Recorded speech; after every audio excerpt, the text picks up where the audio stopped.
People like making sweeping statements about wrestling, and 9 times out of 10 they have the faint hum of total bullshit. But this one is absolutely true. The year 2000 was, on average, the best year for WWE pay-per-views that's ever been. You heard me. It's something we've mentioned before, but there are just so many classics this year. Royal Rumble, No Way Out, Backlash, Judgment Day, SummerSlam, Unforgiven, Armageddon. They're all tippity-tippity top. King of the Ring 2000, by comparison, was just alright. It was alright. Had a very silly main event. It was a 6-man tag with the WWE Championship on the line. That's banana bread. Had one of the worst matches in the history of always, but had a very good king crowned the best ever in the world. Kurt Angle. I'm Plumpy from WhatCulture.com, and here are 10 fascinating facts about King of the Ring 2000. Number 10, it was the largest King of the Ring ever. Roster depth is something that's talked about a lot today. People often complain that the talent in WWE is better right now than it's ever been, but the roster is also quite thin, and that's true as well. On Raw and SmackDown, there's a handful of guys in the main event that can be depended upon for a reaction, but mid and lower cards are a desolate place. Compare that to 2000 and the unbelievably deep roster of characters populating the mid card, so much so that the King of the Ring 2000 tournament was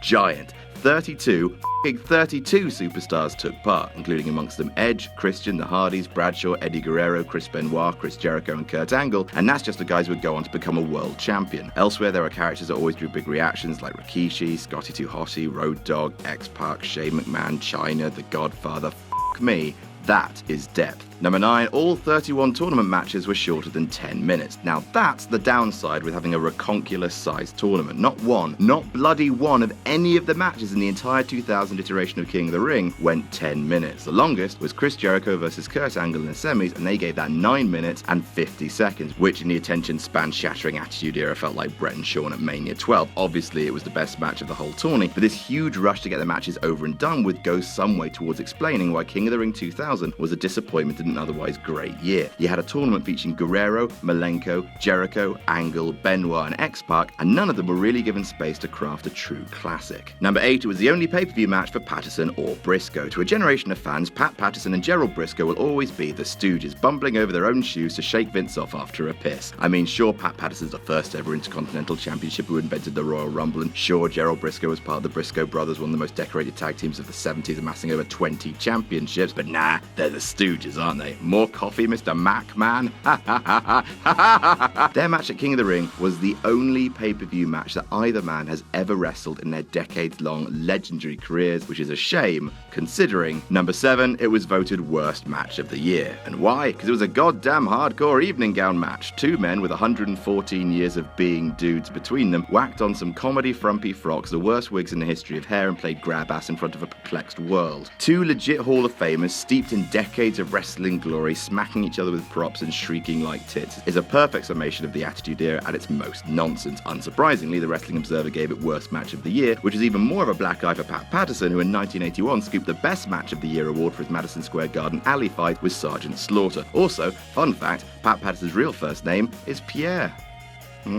Number 6, Tori injured her shoulder the day before. It's surprising what's happened to Tori. Most of the women who were around in the Attitude Era are still lauded today. Lita, Trish, Jacqueline, they're all in the Hall of Fame. Ivory was on table for 3 recently. Chyna was honoured, albeit a bit mutedly after she passed. But whatever happened to Tori? Now when you say Tori, everyone just assumes you mean Tori Wilson, but Tori, no surname, just Tori, was featured pretty regularly in the late 90s. She was part of DX, dated Kane, was in the first ever women's hardcore match, and in a true display of balls, went through a table at the hands of Bubba Ray Dudley at King of the Ring 2000, not 24 hours removed from injuring her labrum. Damn. It put her on the shelf for a while, and her character never really returned to prominence, save a brief run as Raven's ninja friend. Number 5, it was the last pay-per-view for Attitude Era DX. DX was a mainstay of WWE for 3 full years after it was formed to be a Yahoo Bums Out treehouse by Shawn Michaels and Triple H. For 3 years, the Naughty Boys Club went on a tear, had some beautiful matches, and shifted 5 cubic tons of merch before disbanding in 2000 in the limpest way possible. Over the years, one by one, the DX army left the group. In 1999, Chyna joined the corporation, then Triple H joined the corporation, then Billy Gunn left, until finally DX consisted of Road Dogg and X-Pac. Then they all got back together in 2000 under the McMahon-Helmsley rule, then Gunn left again after being injured, then Triple H distanced himself like a college guy who realised he'd outgrown his mates, until it was just X-Pac and Road Dogg again. They would turn on each other, leading to a match at SummerSlam. Of its original run, King of the Ring 2000 was the last time DX would team up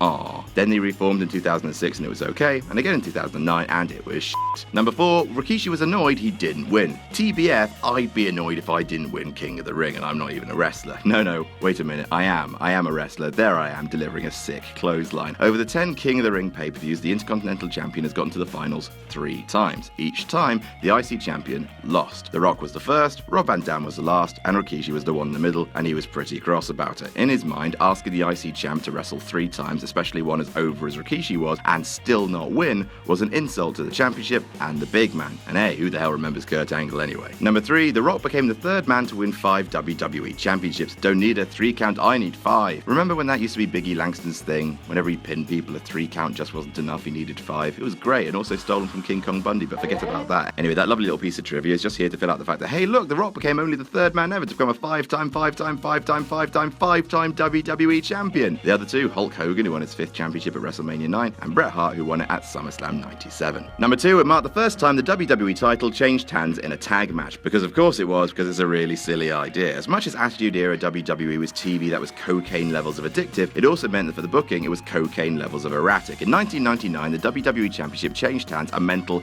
10 times. In 2000, they managed to get that down to a respectable 5, but that's still loads for a world championship. That being said, in the 3 months after Mania, the strap was changed once at Backlash, again at Judgment Day, and 1 more time at King of the Ring. That's 3 times in 3 months, you mental bastards. The Rock, Undertaker, and Kane fought Triple H, Vince, and Shane in a match that whoever got the pin would be champion. It's a total clusterfuck, with Rock pinning Vince for the belt. The only other time that the WWE title changed hands in a tag match was Backlash 2009. We saw Triple H again lose his belt in a match pitting Shane, Batista, and Trips against The Legacy. In that match, Orton pinned Triple H for the win. And number 1, it had the highest buy rate of Eddie King of the Ring. Booking be damned, 2000 was a gangbusters year for WWE. No matter what they did, they just couldn't stop themselves from making bank. King of the Ring was no different, pulling in a whopping 475,000 buys, more than any other pay-per-view of its name in WWE history. The pay-per-view, however, would never draw that well again.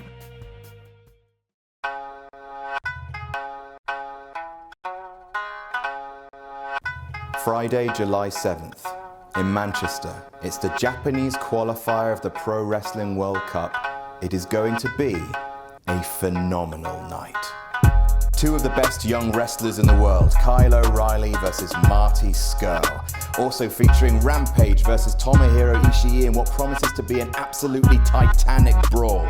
The Swords of Essex put their tag championships on the line against former ROH and IWGP champions War Machine. And the qualifier itself, the stacked Japanese bracket. In the first round of the tournament, we will see Kushida versus Sho Tanaka, Bushi versus Tiger Mask, Takahashi versus Yohei Komatsu, and Jushin Thunder Liger versus Funky Weapon Taguchi. Get your tickets at ProWrestlingWorldCup.com.